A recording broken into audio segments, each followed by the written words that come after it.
At 0547 local time, an Israeli F-16, call sign Iron Lead, raced through 20,000 feet over Tehran toward a Revolutionary Guard command center. Over 90 other Israeli F-35 Adirs, F-16 Baraks, and F-15 Rams were also descending on Tehran, ready to systematically dismantle Iran's military infrastructure. The pilot's targeting pod painted a clean infrared signature on the building below. Textbook conditions for what should have been a routine precision strike, and that is exactly when his radar warning receiver exploded. Phased array lock, 8 kilometers, fire control track, under 3 seconds. He had about as long as a deep breath to decide if he was going to live through the next 10 seconds. He broke hard right, flares out, pure muscle memory. The kind of thing a pilot does the way you flinch when someone throws something at your face. Against a radar-guided Tor M1, flares are roughly as useful as a screen door on a submarine. What saved him was the brake itself, 7 Gs of desperate geometry, shifting the aspect angle faster than the Tor seeker could correct. The missile streaked past, close as in the Grim Reaper just rang your doorbell and ran. Iron Lead was alive, off-heading, wrong altitude, 8 JDAMs still on the rails, target somewhere behind him in the smoke. Alive was enough for now. But here is what made this particular Tor dangerous. It had already been destroyed. Satellite imagery confirmed it 2 days ago, crossed off the target list. Nobody looking twice. What the satellites could not see was a different crew driving to the wreckage, parking in the crater of the confirmed destroyed target, and waiting. The Iranians had figured out something the coalition had not anticipated. They were reading battle damage assessments like restaurant reviews. 1 star, won't bomb again. It was brilliant. It also worked for exactly 90 seconds. The Adair overhead the Narmak district was 30 seconds from dropping a weapon on the IRGC Intelligence Directorate, a functioning command node still linking Iranian security forces across the district. When it caught the Tor emission on its ALQ-239 electronic warfare suite, which passively listens for enemy radar signals the way a bat listens for echoes in the dark, it put the battery out of business. 90 seconds from the first pulse to silence, but the Tor crew had used those 90 seconds for something more valuable than shooting. They radioed bearing, altitude, heading, the approach vector of the entire Barak formation, broadcast on an IRGC frequency running through the civilian cellular network. A network the coalition had not jammed, because destroying the phone system in a country you are trying to liberate is not exactly a winning hearts and minds strategy. The Tor crew was gone. Their data was already across the city. 12 kilometers west, an Adir over the Sattar Khan district rolled onto the IRGC Cooperative Foundation, the financial headquarters that bankrolls Iran's proxy operations across the Middle East. The building sat wedged between 2 others, flanking the aim point like goalposts, one approach axis. The pilot threaded it. A Spice precision bomb punched through the 4th floor. The charity that funded rockets was now accepting donations in rubble.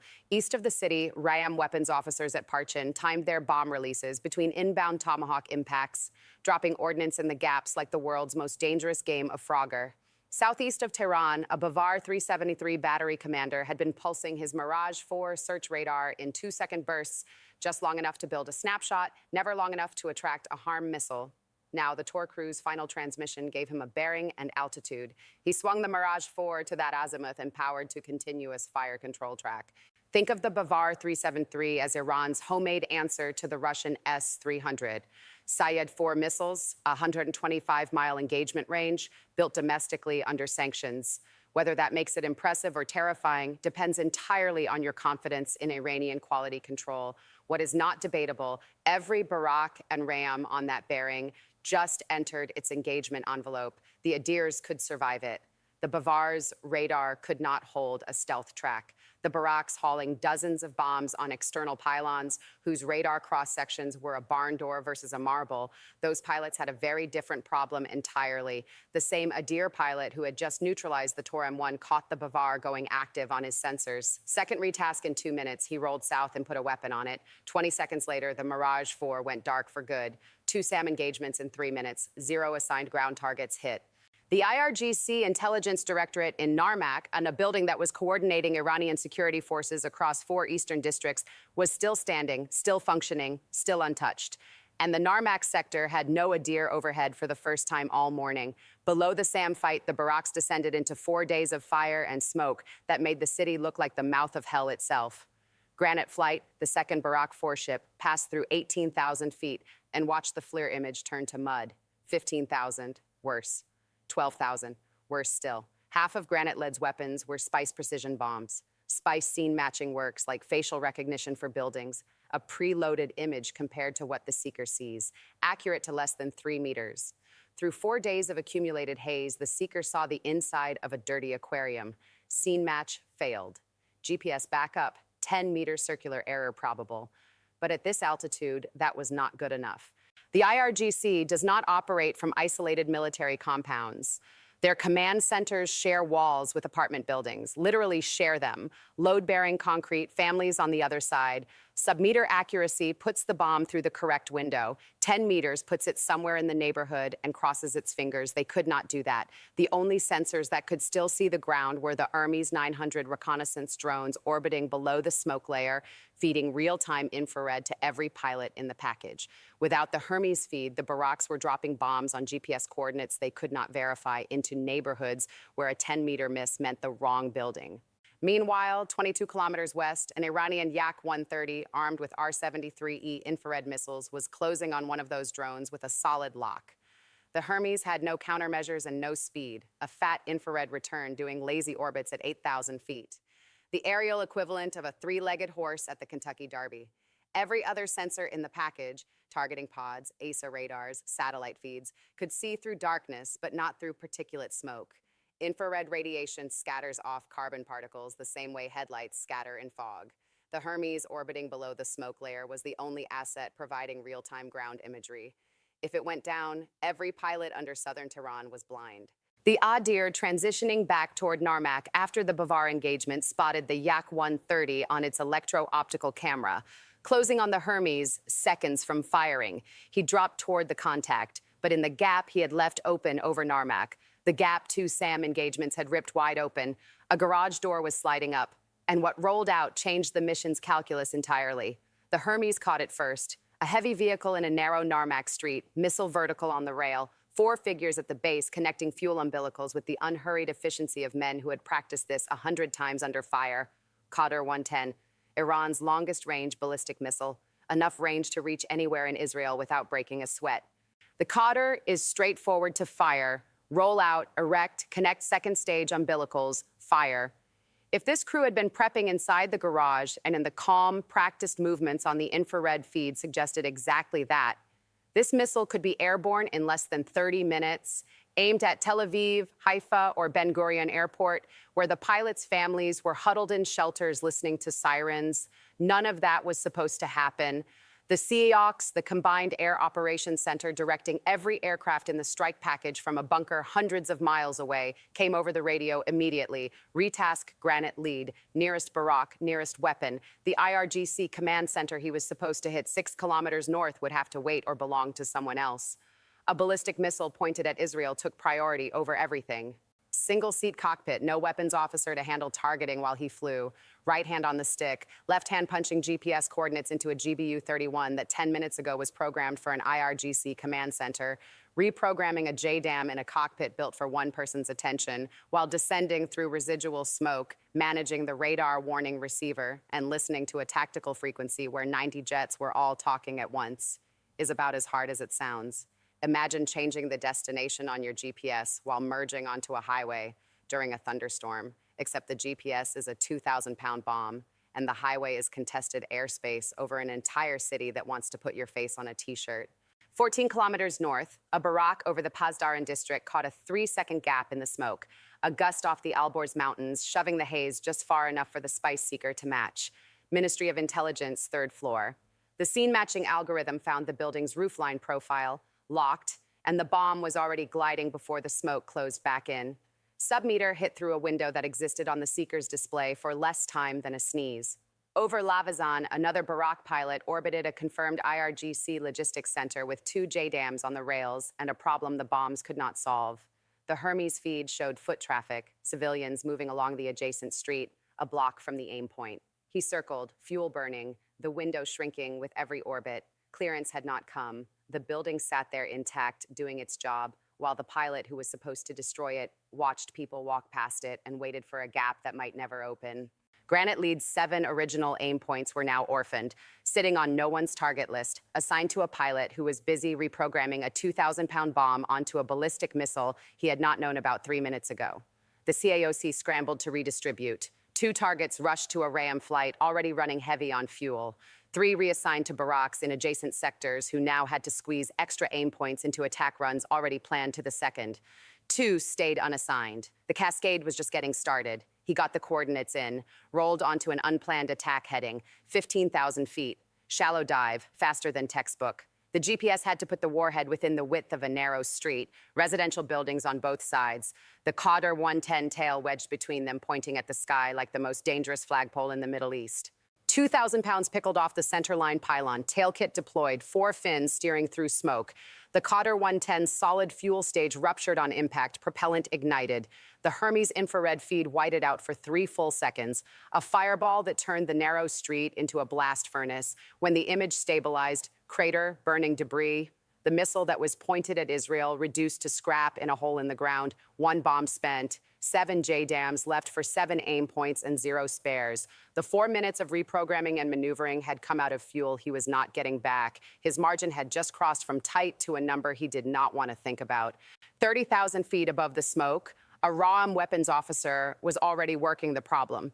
His APG-82 radar and an active electronically scanned array that builds ground maps using radar waves instead of light, meaning smoke and haze are essentially invisible to it, could map ground terrain through the haze like it was not there. He cross-referenced the radar ground picture against preloaded target imagery, tightened the coordinates, and pushed updated aim points down to the barracks through Link 16, the encrypted data network that lets every jet in the formation share targeting information in real time.